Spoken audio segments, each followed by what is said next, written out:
News lens చూద్దాం. ఒకవైపు పెంచలయ్య హత్య కేసులో బిగుస్తున్న ఉత్సు, మరోవైపు వందల నేరాలకు క్యారఫ్ అడ్రస్ గా మారిన దేవరకొండ సుధీర్ అరెస్ట్. ఇంకోవైపు అమాయకులను నిలువునా ముంచుతున్న ట్రాప్ గ్యాంగుల భరతం పట్టే వైనం. ఒకే దెబ్బకు 3 పిట్టలు అన్నట్టు నెల్లూరు పోలీసులు చేపట్టిన ఈ మెగా ఆపరేషన్ వెనుక ఉన్నదెవరు? ఇకపై జిల్లాలో రౌడీలు ఉండరు, ఉంటే జైల్లోనే ఉంటారు అంటూ ఎస్పీ అజిత వాజన్ల ఇచ్చిన ఆ స్ట్రాంగ్ వార్నింగ్ కేవలం మాటలకే పరిమితమా, లేక యాక్షన్ మొదలైందా?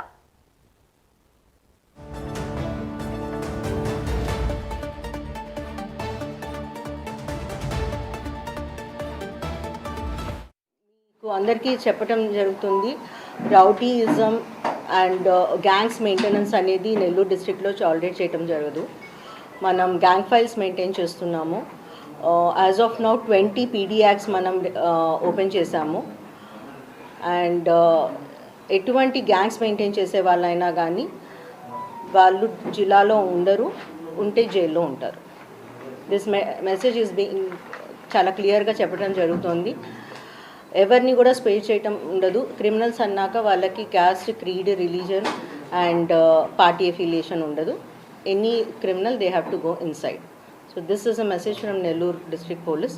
ఇది అందరికీ చెప్పడం జరుగుతుంది. మనం ఫ్యామిలీతో కూడా కలవటం జరిగింది.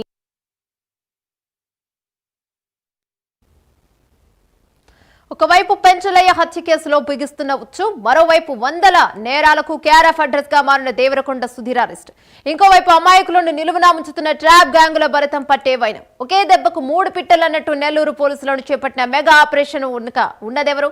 జిల్లాలో రౌడీలు ఉండరు, ఉంటే జైల్లోనే ఉంటారంటూ ఎస్పీ అజిత వాజన్ల ఇచ్చిన ఆ స్ట్రాంగ్ వార్నింగ్ కేవలం మాటలకే పరిమితమా, లేక యాక్షన్ మొదలైందా అనే దాని గురించి మరింత సమాచారం మా కరెస్పాండెంట్ నరేష్ అందిస్తారు. రైట్ నరేష్, చెప్పండి.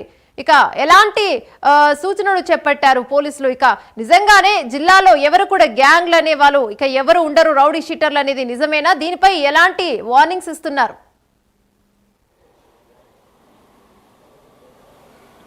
యమున, మొత్తానికి ప్రశాంతతకు పేరుగాంచినటువంటి నెల్లూరు జిల్లా ఇటీవల కాలంలో ఇటు క్రైమ్ రేట్ పెరిగిపోతున్నటువంటి తరుణంలో ఒక్కసారిగా కూడా వారం రోజుల కిందట ఎవరైతే సిపిఎం పార్టీ నాట్యం మండలికి సంబంధించినటువంటి నెల్లూరు రూరల్ కార్యదర్శి పెంచలయ్య హతమార్చిన తర్వాత, హత్య జరిగిన తర్వాత నెల్లూరులో పోలీసులు రూటు మార్చారని చెప్పుకోవాలా.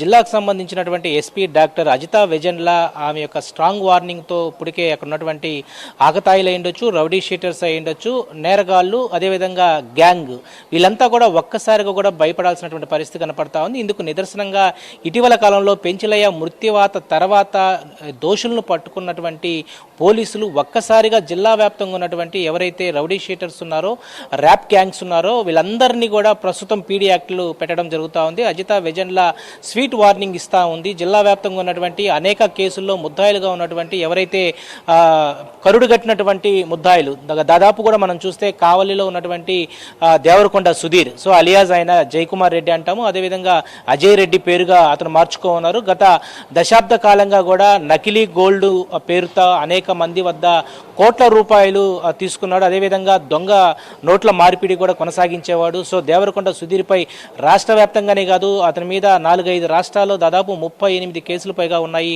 సో అలాంటి కరుడుగట్టినటువంటి ఎవరైతే రౌడీ షీటర్ ఉన్నారో, సో అతను దేవరకొండ సుధీర్పై ఇప్పటికే పీడీ యాక్ట్ నమోదు చేసి అతన్ని అదుపులో తీసుకున్నారు. మరోవైపు అల్లూరుకు సంబంధించినటువంటి హసన్ అలియాజ్ అశోక్, అతను కూడా అదుపులో తీసుకున్నారు. మరోవైపు ఎస్కే మనం సిద్ధం, సో సిద్ధం అనే ఎవరైతే రౌడీ షీటర్ ఉన్నారో అతను కూడా అదుపులో తీసుకున్నారు. అంటే ఎవరైతే నేర చరిత్ర ఉన్నటువంటి ముద్దాయిలు ఎవరైతే ఉన్నారో వాళ్ళందరినీ కూడా ప్రస్తుతం వాళ్ళని తనిఖీలు చేయగా, వాళ్ళ ఇళ్లలో సోదాలు చేయగా దాదాపు ఇటు 10 కిలోల్లో గంజాయి దొరకడం, వారి వద్ద ఇటు దొంగ నోట్లు ఉండడం, అదేవిధంగా బంగారం, వెండికి సంబంధించినటువంటి లెక్కింపు లేకపోవడం, వాళ్ళందరినీ కూడా అదుపులో తీసుకున్నారు. అయితే అజిత వెజన్ల పూర్తి స్థాయిలో జిల్లా వ్యాప్తంగా ఉన్నటువంటి రౌడీలకు స్వీట్ వార్నింగ్ ఇస్తున్నారు. ఉంటే జైల్లో ఉండండి, లేకపోతే ఈ ప్రాంతాన్ని వదిలి వెళ్ళిపోండి అంటూ రౌడీలకి, అదేవిధంగా ఆకతాయిలకు, గంజాయి మాఫియా ఉన్నటువంటి వ్యక్తులకు ఒక వార్నింగ్ అయితే ఇస్తా ఉన్నటువంటి పరిస్థితి కనపడుతోంది. మొత్తానికి అజిత వెజన్ల డాక్టర్ వృత్తి అయినప్పటికీ కూడా ఆమె ఐపీఎస్ మీద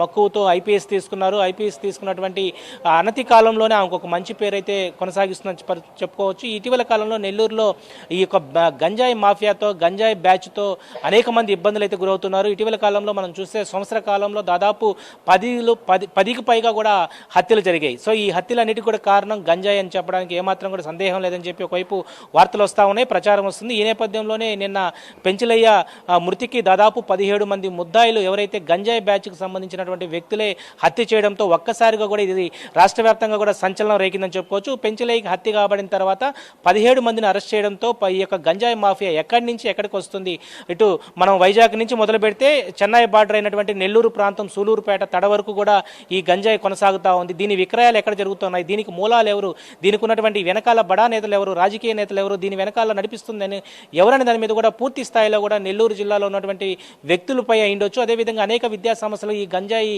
సంబంధించినటువంటి విద్యార్థులు కూడా బలిపశువులు అయిపోతున్నారు. వారి యొక్క తల్లిదండ్రులకు కూడా ఈ యొక్క కౌన్సిలింగ్ ఇవ్వడం జరుగుతుంది. మొత్తానికి నెల్లూరు జిల్లా వ్యాప్తంగా ఉన్నటువంటి రౌడీ షీటర్స్ ఎవరైతే ఉన్నారో, ఆకతాయిలు ఎవరైతే ఉన్నారో, ర్యాంప్ గ్యాంగ్ ఎవరైతే ఉన్నారో వారందరూ కూడా ఖబర్దార్ అంటూ కూడా పోలీసులు ఇచ్చినటువంటి స్వీట్ వార్నింగ్తో ఎక్కడికెక్కడ కూడా పోలీసులతో ఈ యొక్క గ్యాంగ్ ఉన్నటువంటి రౌడీ షీటర్స్ అంతా కూడా భయాందోళన చెందుతున్నారు. మేము జైల్లోనే ఉంటే బెటర్ అనే యొక్క వినికిడి అయితే ప్రస్తుతం నెల్లూరు జిల్లాలో కనపడుతుందని చెప్పుకోవచ్చు. Thank you.